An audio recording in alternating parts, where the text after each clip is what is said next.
শয়তান বলে জাজিরাতুল আরবে যেই জায়গার মধ্যে হযরত উমর 1 সেকেন্ড কদম রেখেছে, আমি শয়তান কিয়ামত পর্যন্ত আর ওই জায়গায় কদম রাখার সাহস নাই। কেমন উমর চিন্তা করেন। হযরত উমর যখন মুসলমান হলেন, কালেমা পড়লেন, কাবাগরের সামনে নবীজি গোপনে গোপনে নামাজ পড়তেন। উমর বললেন, আজকে থেকে আর গোপনে গোপনে হবে না নবী গো, আপনি প্রকাশ্য নামাজ আদায় করেন। আর তিনি ঘোষণা দিলেন, মক্কার কাফের মুশরিকরা, তোমাদের স্ত্রীকে যদি বিধবা করতে চাও, ছেলে সন্তানকে যদি এতিম করতে চাও, বেরিয়ে আসো, আমি উমরের তরবারিটাই আজ তোমাদের জন্য যথেষ্ট। কথা বলেন না কেন? নবীজি আপনি প্রকাশ্য নামাজ আদায় করুন, আর কোনো বাধা নাই, আমি উমর পাহারা দিব তরবারি হাতে নিয়ে।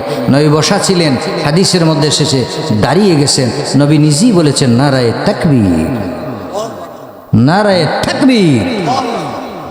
এই উমরকে বাগে পর্যন্ত ভয় পাইত, জঙ্গলার বাগে ভয় পাইত, গর্তের সাপে ভয় পাইত। সুবহানাল্লাহ বলে। ওই উমরকে নিয়ে যাচ্ছেন নবীজি, দেখেন যে প্রস্রাব করতেছি ইহুদি। উমর দেখে বললেন, ইয়া রাসূলুল্লাহ, ইয়া হাবিবাল্লাহ, আর দেরি করেন কেন, অনুমতি দেন আমি তার গর্দানটা দুভাগ করে দিই। সুবহানাল্লাহ। নবীজি ডাক দিয়া বললেন, ও উমর, তুমি কি এইভাবে দাঁড়িয়ে দাঁড়িয়ে প্রস্রাব করতে পারবা? তুমি কি প্রস্রাব করতে পারবা এইভাবে দাঁড়িয়ে দাঁড়িয়ে? হযরত উমর বললেন, ইয়া রাসূলুল্লাহ, ইয়া হাবিবাল্লাহ, প্রস্রাব করা তো দূরের কথা, মসজিদে নববীর শানে বিয়াদবি করা, বিন্দুমাত্র বিয়াদবি করা আমি উমরের পক্ষে সম্ভব হবে না। নবীজি বললেন, তাইলে কামুস তুমি স্টপ থাকো, তুমি দাঁড়াও রে, ইহুদি লোকটার প্রস্রাব কমপ্লিট হতে দাও। সুবহানাল্লাহ।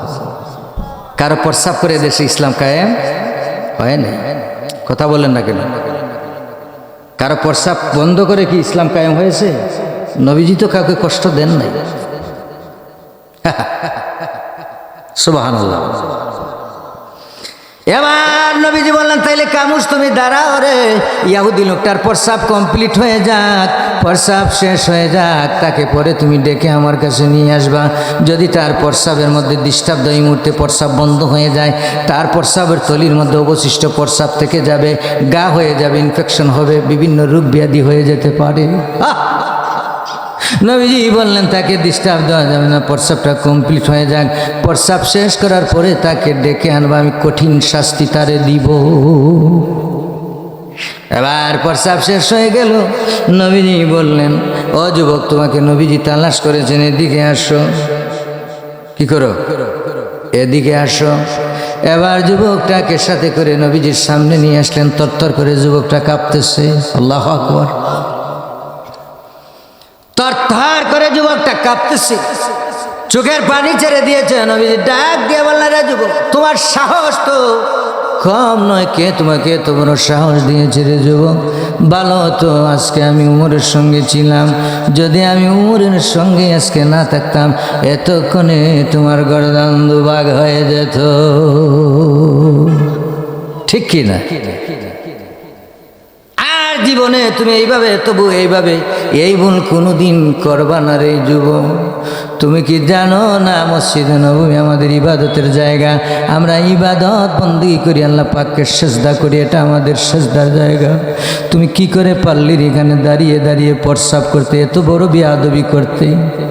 ভালো তো ছিল আমি উমরের সঙ্গে ছিলাম, যদি আজকে উমরের সঙ্গে আমি না থাকতাম, এতক্ষণে তোমার গর্দানটা উমর দুভাগ করে ফেলতো। আর জীবনে তুমি কোনোদিন এই ভুল করবা না। তোমাকে আজকের জন্য আমি ক্ষমা করলাম, মাফ করলাম। যুবকটা ডাক দিয়া বলল, ইয়া রাসূলুল্লাহ, ইয়া হাবিবাল্লাহ, আমি ইচ্ছা করেই প্রস্রাব করে টেস্ট করেছি, আসলেই আপনি রহমতের নবী কি নবী না?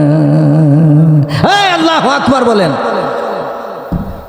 ও যুবক, আমি ইচ্ছা যুবক ডাক দিয়ে বলতেছে, ইয়া রাসূলুল্লাহ, ইয়া হাবিবাল্লাহ, আপনাদেরকে আমি একটু দূরে দেখেছি, দূরে দেখে আমি ইচ্ছা করে প্রস্রাব করে টেস্ট করে দেখলাম, আসলে আপনি রহমতের নবী কি নবী না? কে বলেছে আপনি রহমতের নবী না? নিশ্চয়ই আপনি রহমতের নবী হবেন। আর দেরি নয় গো রহমতের নবী, আমাকেও পড়াই দেন ওই মধুর কালেমা লা ইলাহা মুহাম্মাদুর। ওই ইহুদি যুবকটা কালেমা পড়ে সঙ্গে সঙ্গে মুসলমান হয়ে যায়। তাইলে